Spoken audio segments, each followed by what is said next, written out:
It's necessary to regularly check the condition of your winter tires.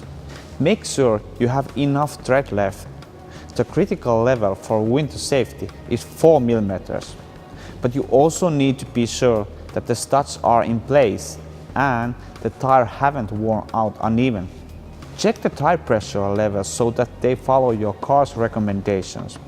Remember that in the wintertime, temperature variation may be over 40 degrees centigrade. And in these conditions, tire pressure may go down 0.5 bars. That is a lot. It's a good idea to rotate the wheel's location under the car every season or after 8,000 kilometers of driving. Tire set's maximum age is 6 to 10 years, depending on the usage.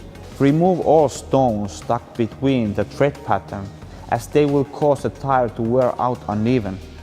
If you are using studded tires, after installation of new sets, you should drive cautiously for at least the first 500 kilometers in order to seat the studs properly. Remember also to retighten aluminium rims after 200 kilometers drive.